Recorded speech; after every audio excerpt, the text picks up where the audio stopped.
The following presentation is a production of Ride the Wave Media. Step into the world of A is for Adversity, a podcast where we explore the journey of motherhood. Join us weekly as we navigate the intricate garden of self-discovery amidst the trials of motherhood. This is your space to nurture your identity and bloom. I'm your host, Jen Banks. Hello, welcome to the podcast. Thank you for joining me. It's so good to be here and talk to you. I am excited to do another solo episode, although last episode wasn't really a solo episode because I had it so scripted. But this week will be much more conversational, low-key, well, as conversational as it can be on a podcast, right? And I am batch recording because next week I leave on my author adventure. Oh my goodness, I'm going to write my book in a week. So follow me on Instagram to see how that's going at A is for Adversity. But no matter how busy people are, they're never too busy to talk about how busy they are. So here I am talking about all the busyness. My husband makes fun of me because he says, here is your plate, very small. And here is all of this food that you're trying to put on that plate. Very, very big, too much. And I always feel like when I clear out space to have more time, I just fill that up with other things. So I'm working on holding time sacred and just really setting it apart for what I have intended it to be and making those intentional choices. Today's episode I am calling Icebergs and Illusions because I feel like we just have this idea or expectation in our head of how things could be, but when it really comes down to it, it's not any different than what we're currently doing. So not to be a downer either, but in just a way to examine our thoughts and what's going on in our minds. I'll give you them as an example, and then I will have a personal story for each one. So there are 5. The first illusion is I'd have so much time if ... The second is I'd have so much energy if ... The third, I'd have so much money if ... The fourth, I'd have so much influence if ... And the fifth, I'd have a much better relationship if ... Well, spoilers, there's no arrival unless you're talking about Google. You've arrived. Life is just a constant learning.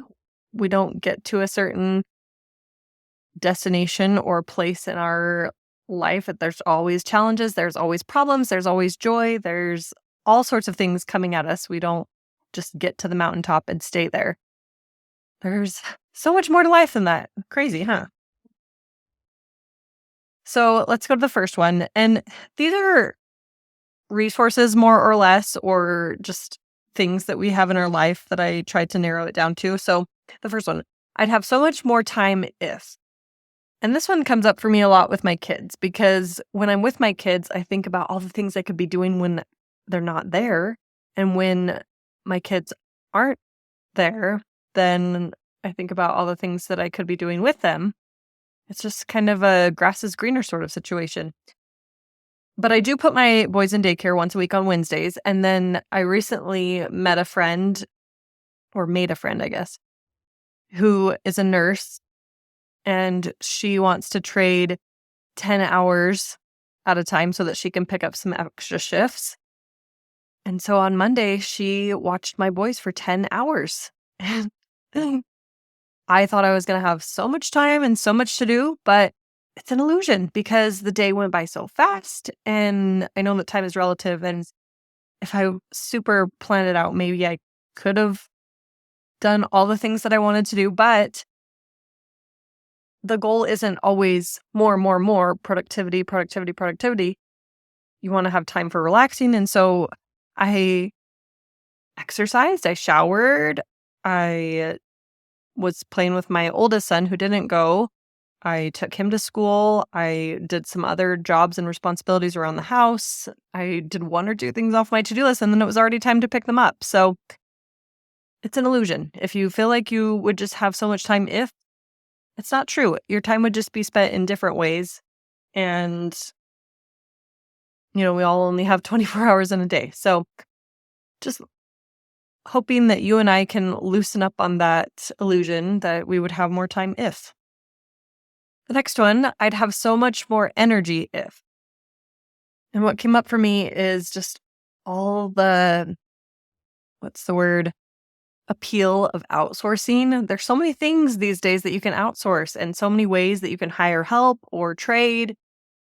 But again, it's kind of like with our time. Your energy would just be exchanged in a different way. You'd be spending your energy in a different way. And the point I want to bring across as we discuss these is they open a window to what we want to increase in our life or what we want our life to look like. And that's so great. Anytime we can get insight into that, we can have more leverage over controlling it or influence about shaping our lives and how we want it to look and who we want to be. So lately, I haven't had a bandwidth, energy, you name it, for organizing my house. I love my house to be organized and I love everything in its place. And a lot of people say, oh, you have little kids. It's probably not the season for that. But I'm realizing how much it affects my mental space. It really clutters up my mind when my physical space is cluttered. And so I am going to hire some help to outsource that specific task. But again, if you outsource everything, then what would you be doing? Your energy would be going somewhere. It would be going to something. And we know work is good for us and there are things that are stimulating, but we can pick and choose what we want to outsource or if we should outsource. And again, that just comes from our desires, our shoulds, not societal shoulds. Your house can look however you want. And oftentimes a messy house does mean happy kids. And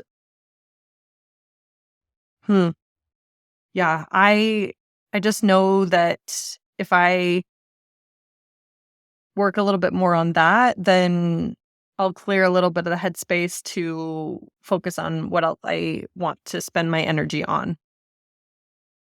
Next, I'd have so much money if. Mine would be if I was a better saver. There's a lot of ways to generate income and there's a lot of ways to spend that income. But again, time, money, energy, it's all just an indication of what we value, what we want in our life. And if I did save all that money, then I wouldn't have other things in my life. We always have heard if you say yes to something, you're saying no to something else or many other things. It's the implied no. And if we just hold on so tight to our money, then we're not going to be giving or even receiving because we're just so stuck on that set amount. I am very much a spender, and while I could and do try to rein it in a little bit, there are things that I enjoy spending my money on, just like you, I'm sure. I really love hosting parties and giving gifts and events. I don't buy tangible things very often, clothes, gadgets, latest and greatest fads, but I do enjoy, like I said, people and parties and gifts and all those things. Other people value travel, so they're spending their money on that. And again, it's just a window into what you do want in your life and how you want to live. Next is I'd have so much more influence if. The one that always gets me is if I just had more followers on Instagram. But I love the example that all you need is 100 true fans. If those people are really rooting for you and buying all of your products and supporting you, you'll be able to make a successful business. It doesn't matter the percentage of followers you have. It just matters the percentage of active followers or people that are truly engaged in your content or your services. So regardless, it just matters. You don't have to have a platform, I guess is what I'm saying. You can do good in your sphere of influence and that's great. You could have a big influence on a small number of people and that's huge. Okay, and lastly, I'd have a much better relationship if As I've learned from my friend Brenda, the restored wife, it's all about you in a relationship. If you were starting a new relationship, you'd still be bringing you along with it. So the more we can work on ourselves, that's what will influence our relationship. It won't change if our spouse just did something else or it was a certain way. You are the one that has control and you steer the ship. So I hope that helped in some way, just working through these illusions of we think life would be better if, or the grass would be greener if, but the grass really is greener where you water it. It's your perspective, it's what you're doing to shape your experience here and how you're using your resources. So, the iceberg part of this episode is I feel like the things that I get done in a day are the things that would be appearing at the top of an iceberg. You've all seen that picture where the top of the iceberg is a much smaller piece that you can see on top than it is underneath the water below. And sometimes it gets frustrating because I just really want to tackle all those things under the water that are below the iceberg that are piling up, but it's not realistic to just knock them all out in one day or a short period of time. It takes time. And so, as much as it is hard, I'm just trying to chip away at the bottom day by day as I do the things on top every day. And whether that means outsourcing a little bit or the way that I'm spending my time and money, if I need to change my perspective or the things that I'm focusing on, then that's what it means. One of my favorite little takeaways was just do one job every day. And job stood for just one bite. And again, we're just trucking along. We're in the trenches. We're doing it little by little, but over time it will amount to chipping away at that iceberg. And again, we never arrive. So I'm sure there will always be things that are added to it. But as we gain clarity on how we're spending our resources, what we're doing, we can direct our energy and time and money in the right direction. I hope you're doing well and having a great week, and I will talk to you again next week. Thank you, as always, to Blaine from Ride the Wave Media. He is the executive producer of this podcast and many more podcasts that can be found on Ride the Wave Media. Follow me on Instagram, and I will talk to you again next week. Bye.